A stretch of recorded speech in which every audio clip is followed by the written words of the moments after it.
Hola, a continuación expondremos el tema objetivo, alcance y perfil del auditor.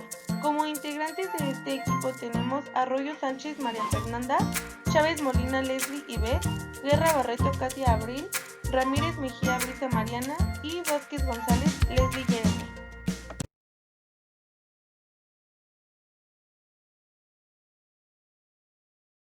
Los objetivos de la auditoría administrativa. Para ello es necesario establecer el marco para definir objetivos congruentes cuya cobertura encamine las tareas hacia resultados específicos. Los criterios más sobresalientes para lograrlo se pueden mencionar los siguientes. En primer lugar tenemos de control, destinados a orientar los esfuerzos en la aplicación de la auditoría y evaluar el comportamiento organizacional en relación con estándares preestablecidos. De productividad, encausan las acciones de la auditoría para optimizar el aprovechamiento de los recursos de acuerdo con la dinámica administrativa instituida por la organización. De organización, determinan que el curso de la auditoría apoye la definición de la estructura, competencia, funciones y proceso a través del manejo eficaz de la delegación de autoridad y el trabajo en equipo. De servicio, representan la manera en que la auditoría puede constatar que la organización está inmersa en un proceso que la vincula cuantitativa y cualitativamente en las expectativas y satisfacción de sus clientes. De calidad, dispone que la auditoría tiende a evaluar los niveles de actuación de la organización en todos sus contenidos y ámbitos para que produzca bienes y servicios altamente competitivos. De cambio, transforma la auditoría en un instrumento que hace más permeable y receptiva a la organización. De aprendizaje, permiten que la auditoría se transforme en un mecanismo de aprendizaje institucional para que la organización pueda asimilar sus experiencias y las capitalice para convertirlas en oportunidades de mejora. De toma de decisiones, traduce la puesta en práctica los resultados de la auditoría en un solo instrumento de soporte del proceso de gestión de la organización. De interacción, posibilitan el manejo inteligente de la auditoría en función de la estrategia para relacionar a la organización con los competidores reales y potenciales, así como con los proveedores y clientes. Y por último, de vinculación, facilitan que la auditoría se constituya en un vínculo entre la organización y el contexto globalizado. El alcance de la auditoría administrativa. El área de influencia que abarca la auditoría administrativa comprende la totalidad de una organización, en lo que correspondiente a su estructura, niveles, relaciones y formas de actuación. Esta connotación incluye aspectos tales como naturaleza jurídica, criterios de funcionamiento, estilos de administración, enfoque estratégico, sector de actividad, giro industrial, ámbito de operación, tamaño de la empresa. Asimismo, como el número de empleados, relación de coordinación, desarrollo tecnológico, sistemas de comunicación e información, nivel de desempeño, trato a clientes internos y externos, entorno, generación de bienes y servicios, así como capital y conocimiento, y por último, sistemas de calidad.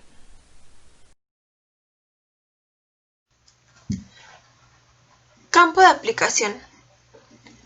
La auditoría administrativa puede instrumentarse en todo tipo de organizaciones, ya sean públicas, privadas o sociales, esto por su gran extensión y complejidad. En el sector público, en este sector la auditoría se emplea en función de la figura jurídica, atribuciones, ámbito de operación, nivel de autoridad, relación de coordinación, sistema de trabajo y líneas generales de estrategia. Un ejemplo de estos sectores es el Poder Ejecutivo, que se basa en entidades paraestatales, organismos autónomos, gobiernos de los estados, etc. El Poder Legislativo, como la Cámara de Diputados y de Senadores, o el Poder Judicial, como la Suprema Corte de Justicia o el Tribunal Electoral. El siguiente sector es el sector privado. En este sector la auditoría se aplica tomando en cuenta la figura jurídica, objeto, tipo de estructura, elementos de coordinación, área de influencia, relación comercial y pensamiento estratégico. Esto en base a características como el tamaño de la empresa, tipo de industria, naturaleza de sus operaciones y enfoque estratégico.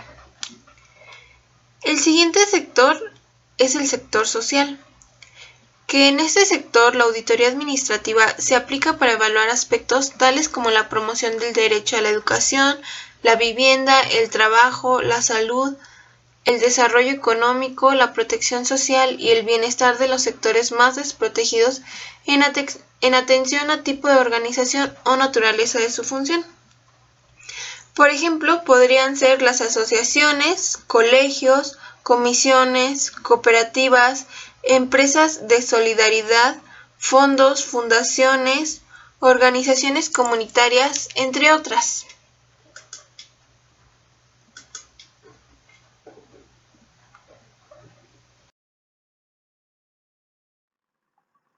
El perfil del auditor. Un auditor debe ser imparcial, sincero y honesto, ser discreto y comprender el concepto de confidencialidad. Mantener la mente abierta para considerar las ideas y los puntos de vista alternativos. Ser diplomático y saber tratar con las personas. Ser firme, tener la alta capacidad de observación, tener el instinto de ser consciente y comprender todas las situaciones. Es necesario que se adapte de forma fácil a todos los contextos. Estar orientado a conseguir los objetivos, obtener conclusiones de razonamientos lógicos y analizar las distintas evidencias. Estar seguro de uno mismo, no contar con prejuicios que eliminen su objetividad.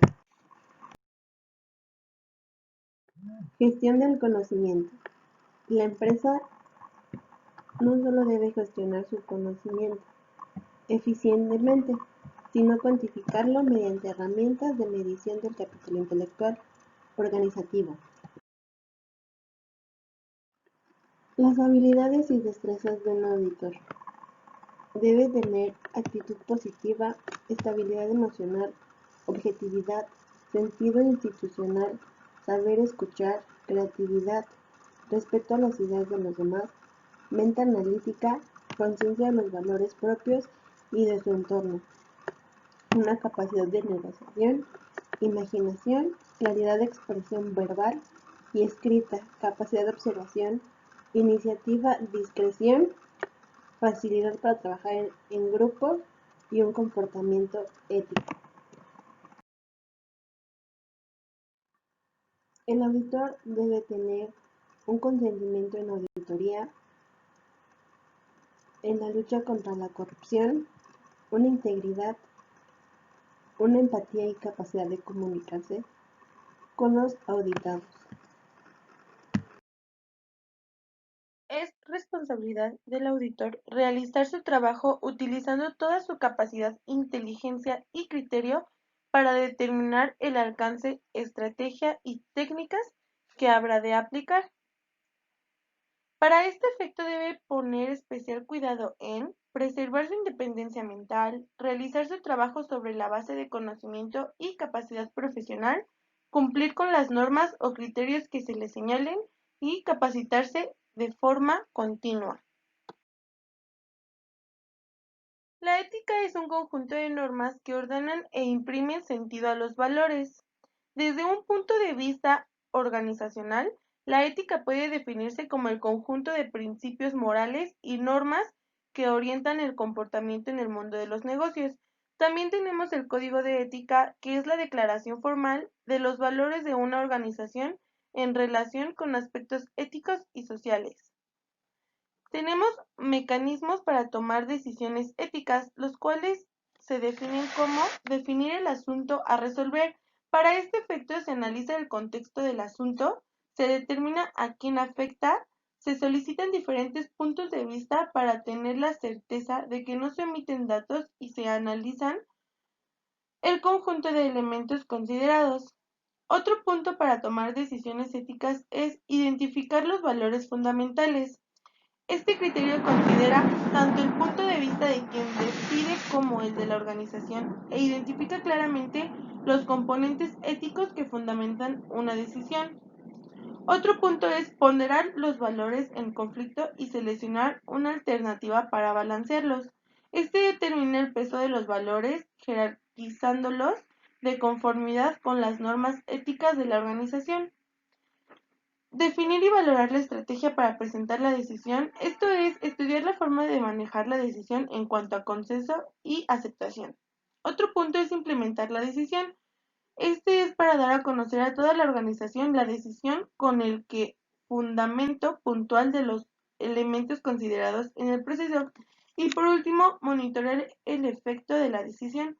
Para este es dar seguimiento a todos los aspectos relacionados con la aceptación y consecuencia de la decisión, particularmente para su efecto en la cultura organizacional. Para la responsabilidad social, esta es entendida como el compromiso que asume una organización para emprender acciones sustentadas por criterios, políticas y normas para proteger y mejorar el bienestar de la sociedad. Representa una oportunidad para aplicar su área de influencia a través de la concientización y sensibilidad social. Para la responsabilidad social se entiende como el compromiso que asume una organización para emprender acciones sustentadas por criterios, políticas y normas para proteger y mejorar el bienestar de la sociedad.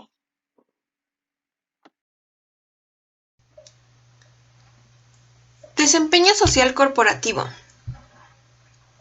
La responsabilidad social corporativa hace hincapié en 4 criterios, los cuales son económico, legal, ético y de responsabilidad discrecional. El primero es la responsabilidad económica, la cual sostiene que las organizaciones son una unidad económica básica de la sociedad, cuya responsabilidad es generar los productos y servicios que la sociedad requiere y maximizar las utilidades para sus propietarios y accionistas.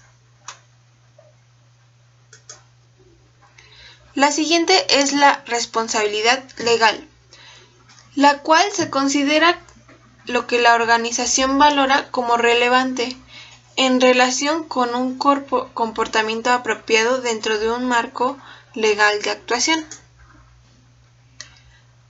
La siguiente es la responsabilidad ética, la cual considera los comportamientos que no necesariamente están enmarcados en la ley o en los intereses económicos de la organización, pero que velan por la justicia, equidad e imparcialidad con las que se trata a las personas.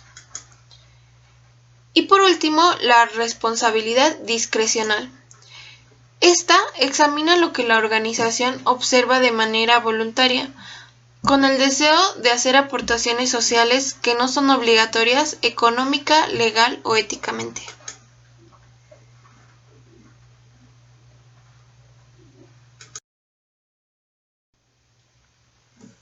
Responsabilidad de su ejercicio.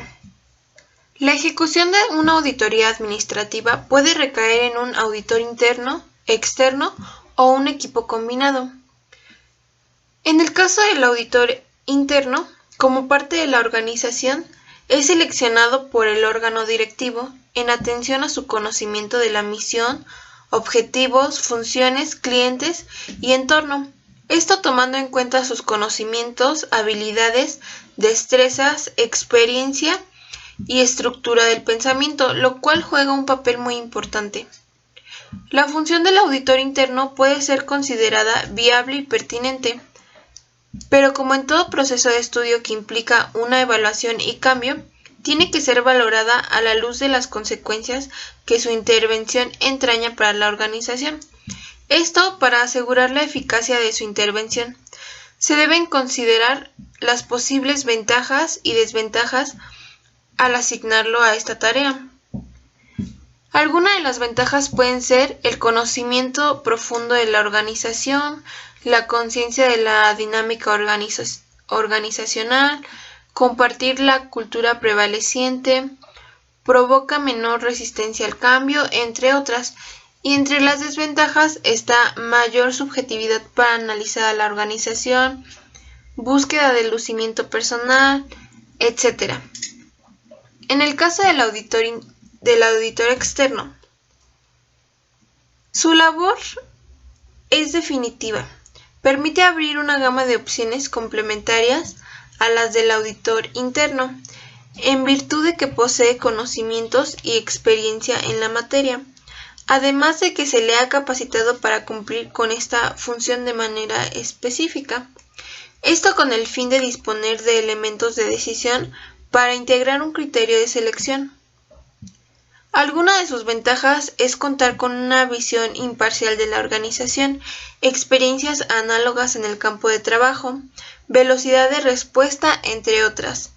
Sin embargo, algunas de sus desventajas son rigidez excesiva al formular sus observaciones, resistencia al cambio, conocimiento relativo de la cultura organizacional, entre otras.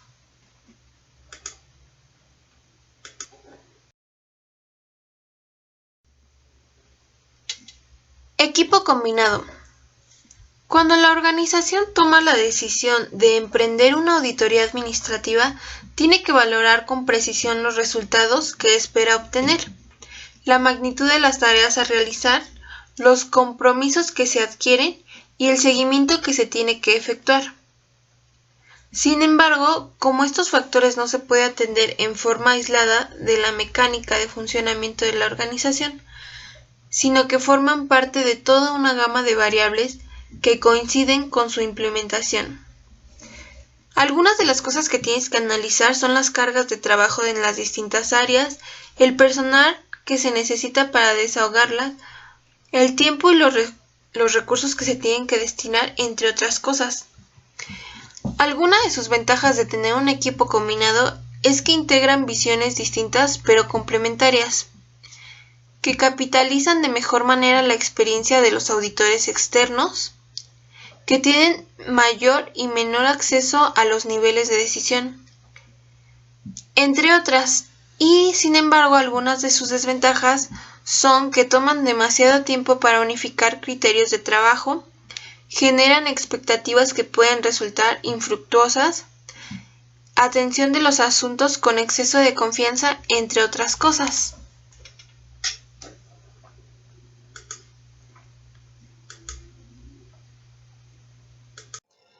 Organización de equipos de auditores. La organización de un equipo auditor requiere de un orden jerárquico que garantice el flujo de la información de conformidad con la autoridad y responsabilidad asignados a todos y cada uno de sus integrantes, el cual contiene como número 1 estructura. Es la formación del equipo que debe llevarse a cabo de acuerdo a su naturaleza, alcance, objetivos y estrategias de la auditoría. La división del trabajo en relación con las funciones que debe cumplir cada integrante del equipo se lleva a cabo considerando los siguientes puestos: coordinador general, el líder del proyecto y el asistente o analista del proyecto. Como número 2 son funciones generales. Algunas de las funciones tipo del equipo auditor son: estudiar la normatividad, la misión, los objetivos, las políticas, las estrategias, planes y programas de trabajo. Considerar las variables ambientales y económicas que influyen a la organización. Aplicar técnicas de análisis administrativo para poder cumplir el cometido. Y analizar la estructura y funcionamiento de la organización en todos los ámbitos y niveles. Como número 3, criterios alternativos para la integración del equipo auditor. El equipo auditor que se designe de manera formal y como responsable debe de instrumentar en todos los ámbitos y niveles del estudio, de acuerdo al área de influencia, tipo de organización y especificaciones particulares de la auditoría. Contratación del servicio como número 4. Esta es cuando la organización toma la decisión de contratar a un auditor. Por lo regular, el primer contacto se lleva a cabo mediante la entrevista y algunas de las condiciones son: solicitud formal para la aplicación de la auditoría administrativa, los logros que se esperan, la definición de los mecanismos de alcance, las exigencias en cuanto a tiempo y mejoras deseadas, la elaboración de una propuesta concreta y apoyos para conformar los criterios a seguir. Los instrumentos normativos. Para formalizar y fundamentar jurídicamente las condiciones que se aplica a una auditoría administrativa, se requiere de la firma de un convenio o contrato, en el cual se especifiquen objeto, naturaleza, duración, costo, obligaciones y responsabilidades de las partes. Existen 3 tipos de documentos, que a continuación están en unas presentes imágenes, y son carta convenio, convenio de servicios profesionales y el contrato de prestaciones de servicios. Y estos formatos son los que acabo de mencionar y así son sus estructuras.